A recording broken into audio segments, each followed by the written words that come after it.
2 years. That's how long some of y'all been in the gym consistently. No days off, no excuses. Monday through Friday, sometimes Saturday. And if you're like me, when I first started, probably Sundays too. You put in the hours, you put in the sweat. And what's wild about that is that when you look in the mirror today, you look almost exactly the same as the day you started. Let me tell you something. I know firsthand my whole first year of training was exactly like that. Like I started training at 140 pounds, and at the end of 365 days, I was 142 pounds. So let me tell you, I know what it feels like to go through that whole process and be consistent at it. Like, yeah, it can feel a certain way. It's like you do every single thing that you're supposed to do, or you're sticking to whatever type meal plan, but as far as you understand, you're on nutrition, you're working out every day, and you do your part, but the results just don't come.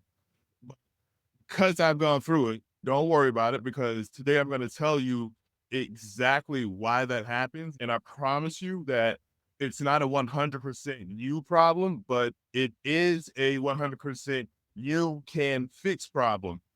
All right. Okay, let's put an intro.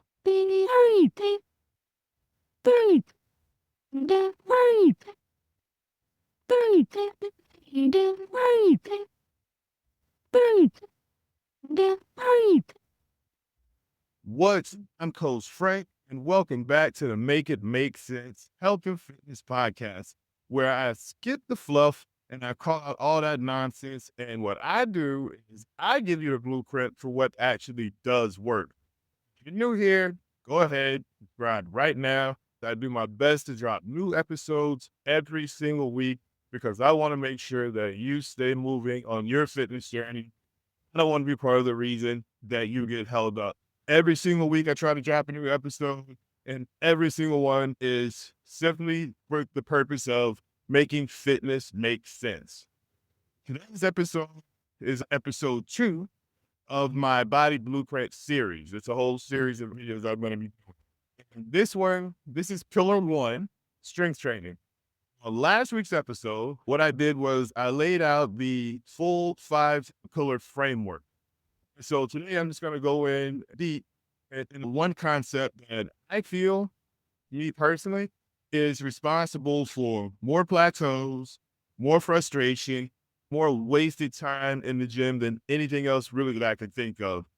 And if you know me, you know one of the biggest things that I hate is wasting time in the gym.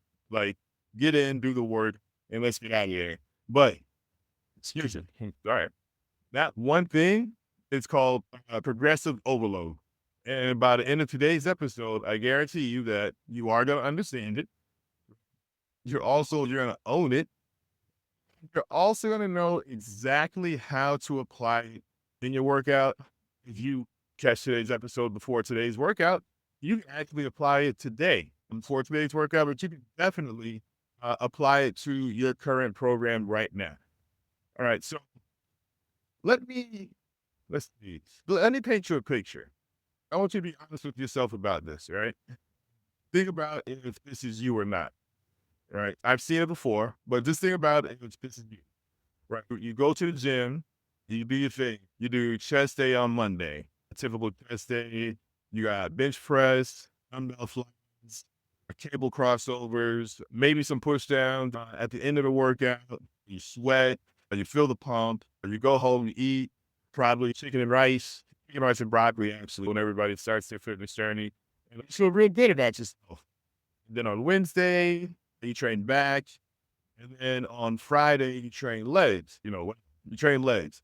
And let's say you've been doing this for 18 months, or let's say you've been consistent at this particular format and this same routine for 2 years.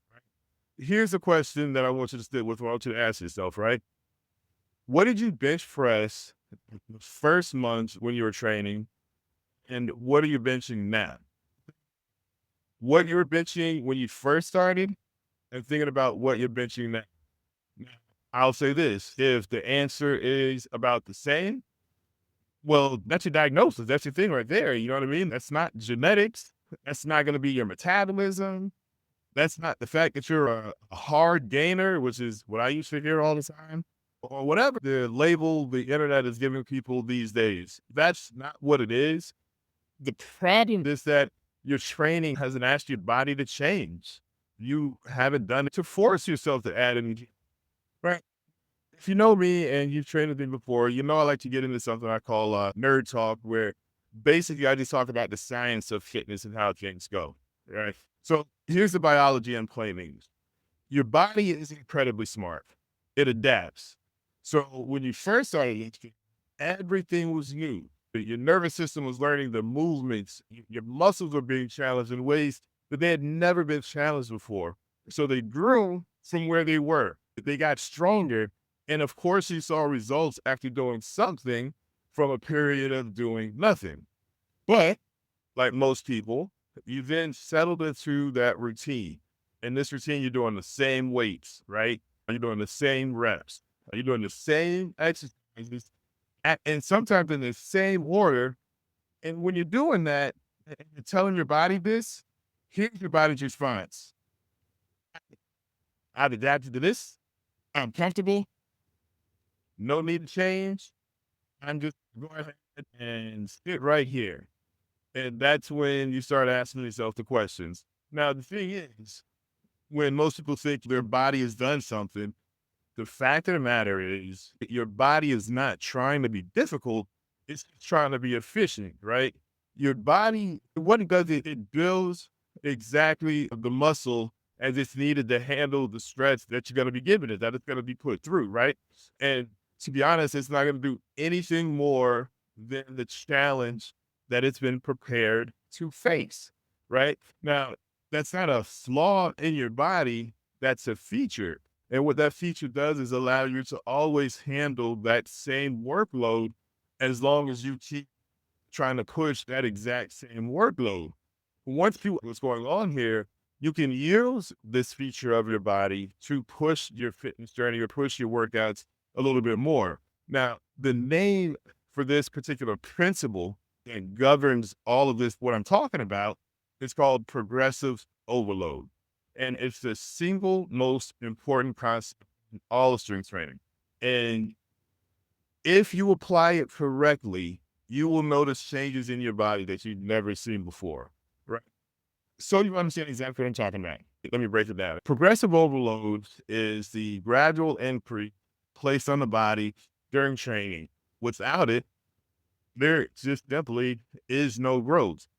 If I go ahead with the book definition of progressive overload, it progressive overload is the gradual increase of stress on the body over time. I get real strong buildup, like there's gonna be something like mind blowing, right? Like rocket science or something like really and truly no, it's just the gradual increase of stress on the body over time. That's it.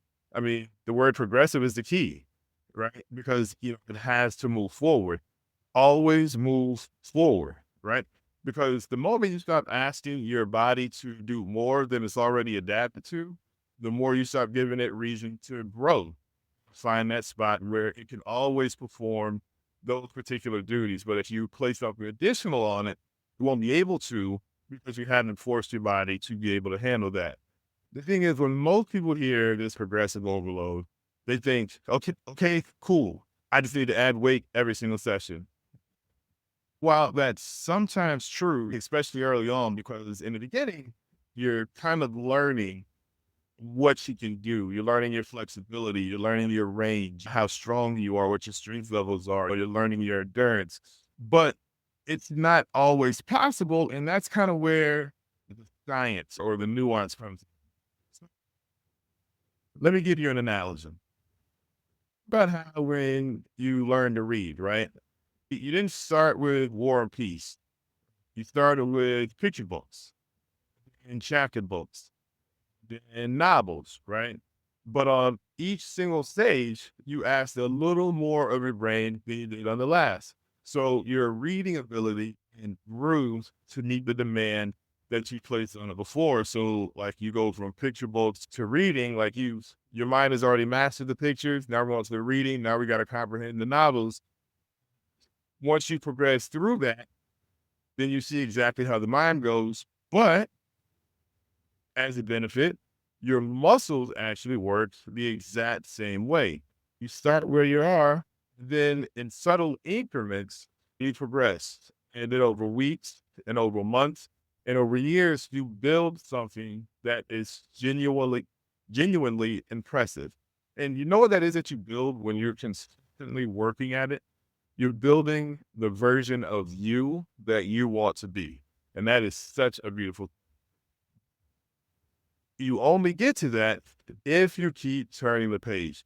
Only if you keep increasing the demand that you're putting on your body. Now, here's why this matters so much, and I want you to think about this.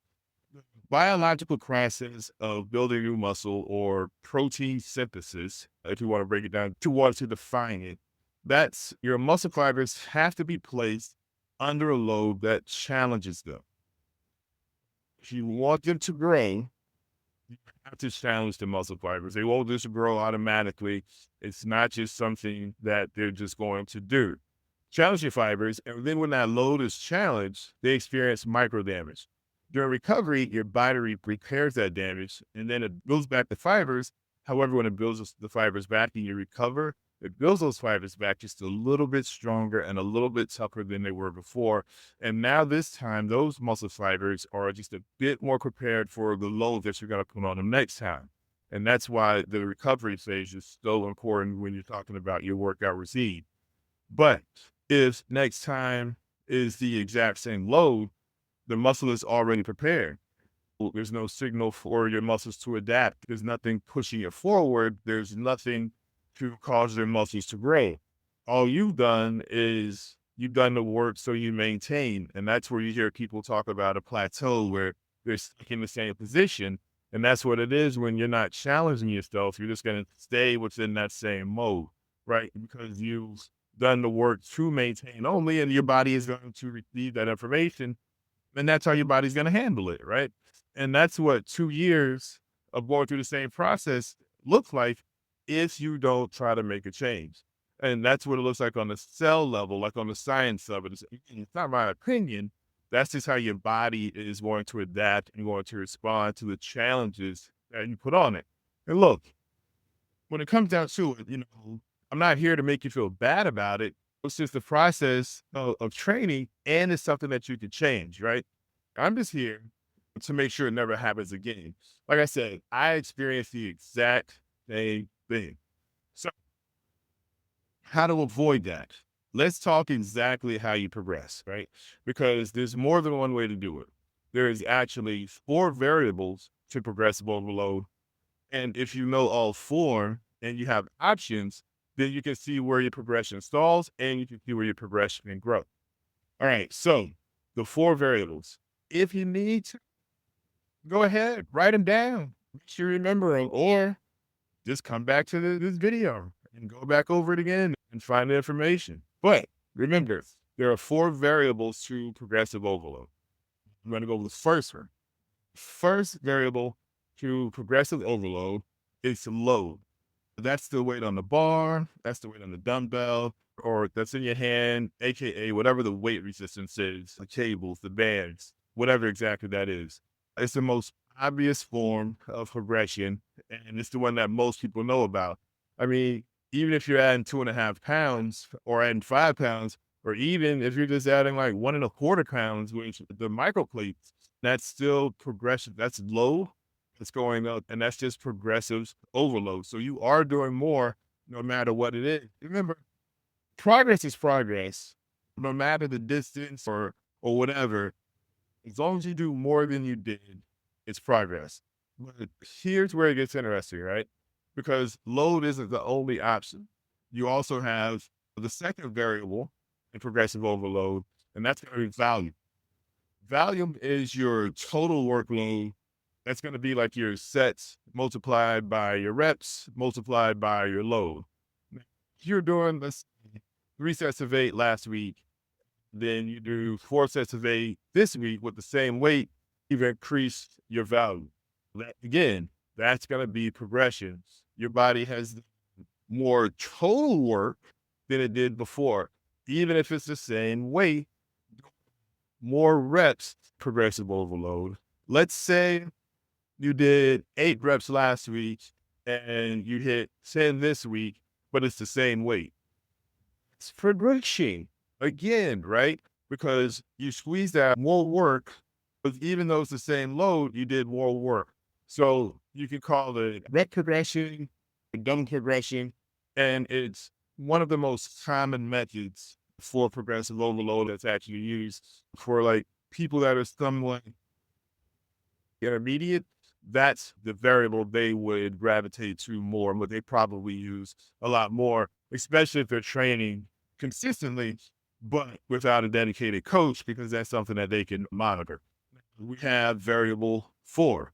That's density. This one is severely underrated, but you have to understand again, progress is progress. So as long as it's something that helps you progress in your fitness, then it has to be a good thing.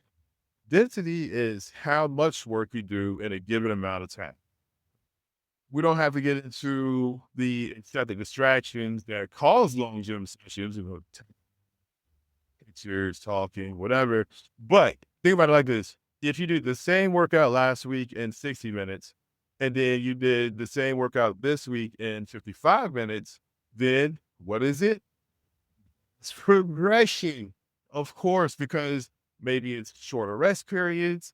Whatever the reason, you're getting more work per unit of time. So you're putting more on your muscle fibers this week in 55 minutes than you did in the 60 minutes last week.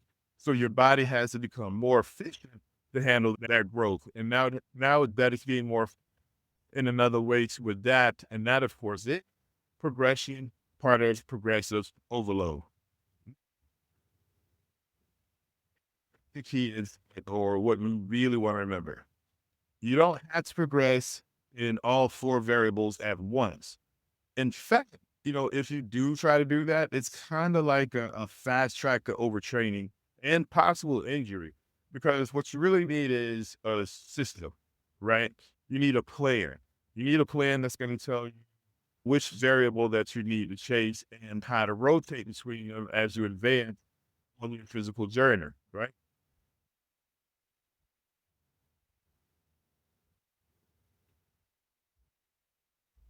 So for most people who are in that 1 to 3 year training range, I recommend what I call double progression.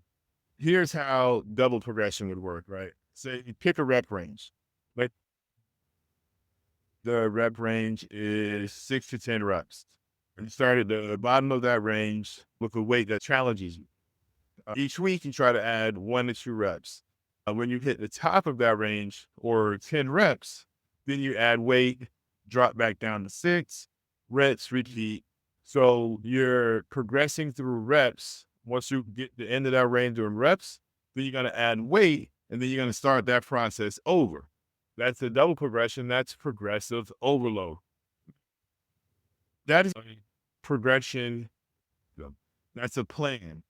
That's the difference between 2 years of just going to the gym, going through the motions, doing like your Monday, Wednesday, Friday split, just seeing what happens. That versus 2 years of actually building something, of actually working towards your honest motivation.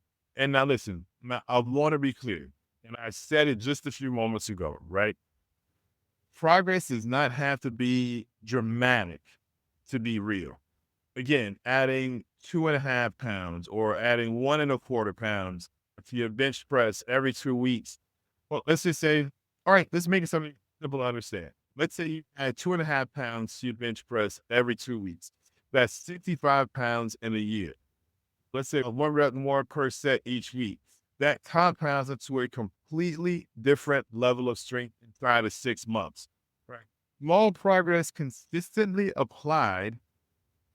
I'm going to repeat, small progress consistently applied, the most powerful force in all of training. because that's why they call it, and I tell my clients all the time, that's why they call it a fitness lifestyle, because you're incorporating these things throughout your life, whereas you're consistent on this style, and your style of life helps you stay consistent on these small steps of progression. All right. So here's the part where I start talking about what's wrong. I start building what's right. All right. Your progression plan. There are three components. I want you to, again, write these down. All three of these matter, and this will help you stay with progressive overload. This will help you stay on your fitness journey, and this will help you make your fitness make sense. Component one, you need a structured program, not a vibe, not whatever you feel like doing when you get to the gym. You need a structured program, an actual written out plan tells you which exercises you're doing. It tells you in which order, for how many sets, for how many reps, and on which days. And if you don't have this, then you're just improvising and you can't progressive overload because you don't know where you've been. So you don't know where you're going. Excuse me. For most people in the beginner to the intermediate range, a program, let's say that's about 3 or 4 days, push pull legs, the upper body, chest, shoulder type deal, upper body, back, bicep type deal, then legs, that type of a split. Or you can do like an upper and lower split where you do a complete upper body and complete lower body splits. Those work extremely well. With those programs, you're hitting each muscle group at least 2 times per week. And that's a good way to start the training, a good way to push off your fitness journey. Research has shown that the sweet spot for hypertrophy or muscle growth is best during that particular type process. You want to give each session a primary compound movement, a squat, a deadlift, a press, a row, one of those, followed by 2 or 3 accessory movements. That structure is your foundation. You do this with progressive overload, definitely using the variables and to watch how your fitness changes. Now, component two, you need a training log. This has to be non-negotiable, right? I mean, I don't care if it's a notebook, I don't care if it's Coach Frank's app on your phone because you're one of his clients. I don't care if it's a spreadsheet. You need to be writing down what you did every single session. You need to write down the weight. You want to make sure that you write down the reps, and you want to make sure you write down the sets. Like every single time, you want to know exactly what work you are doing. You want to be able to see what you've done and look back on it and be able to do more next week. And here's why. You can't chase progress if you don't know where you've been. I mean, walking to the gym without a log is like driving to a destination with no GPS and no real memory of the route. Like, you might get there eventually, right? But you're probably going in circles. But getting back to training, getting back to your fitness, when you have a log, your next session has a target. It has something for you to shoot for. Last week, let's say you did 185 for 3 sets of 8 on the bench. This week, let's say your goal is 185 for 3 sets of 9 or 190 for 3 sets of 8. At this point, you're not guessing, you're executing a plan. And that shift from guessing to executing, like that's everything within your fitness journey. That's how you can tell that you are getting better. That's how you know where change needs to be made. And that's also where you know where change has been made, right? Now, the next part is so important. The next component is so important. Component three. It's a weekly target. Every week when you sit down to train, you should know the one thing you're trying to beat from last week. I don't care if it's one lift. I don't care if it's one rep, PR, or progression. I don't care if it's one set done with better form or you have less rest. Just one target. Keep it focused. When you have that target, when you go into the gym, it separates the people that are in the gym who look the same year after year from the ones who show up in 12 months looking completely different. And that's not genetics. And that's not going to be the hours spent. It's not going to be how much you suffered in the gym. It's going to be whether or not they have a number that they're trying to beat. It's all about what I like to call daily progression. The goal in anything, especially with fitness, is to get better each day, to get better this time than you were last time. Now, let me give you one more thing before I close out, because it's a common question that I get. What if I can't add weight? What if I'm just stuck at this same weight and I just can't push past this weight? All right, first, a few things. Check your recovery. Are you sleeping enough? Are you eating enough protein? Are you training too frequently without enough rest? Because progress usually solves for a biological reason, so you want to rule those things out first. And more common than anything is that it's going to be rest and proper nutrition. Is what's going to be the things that are holding people back. The second thing that you want to check for is if the load truly can't go up, go back to the other three variables. Chase reps, add a set, cut your rest in between sets. The system has options with progressive overload. So use those options. Your body will adapt as long as you're putting the proper challenges on it. It will adapt and your body will get stronger. And third, if you've been truly stuck for more than, let's say, 3 or 4 weeks with no change and any variable, you might need what's called a deload, right? I'm going to cover that in full in episode 10, but the short version is sometimes the path forward is a planned setback. Your body needs to reset before it can grow again. Now, that's not failure. Again, that's just your body being efficient. That's just your body doing what it's supposed to do. That's just the science of what your body actually is. That is just the biology of it. We can't escape it. That's just what it is. All right.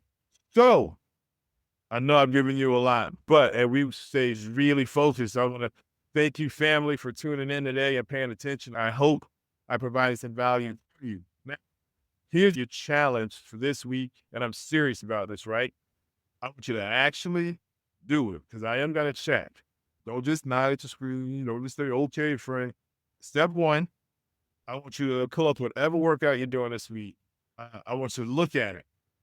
Do you know what weight you're using for every single exercise that you're doing in your workout this week? Not the ones you've already done. I'm just talking about going forward, progressing. Do you have a log from last week to compare it against? If the answer is no, then that changes today. So for step two, for every exercise in your next session, write down your target before you get to the gym. Like you can do it before you leave the house, before you get out of the car, no matter what, before you walk into the gym, write down the target for your next session.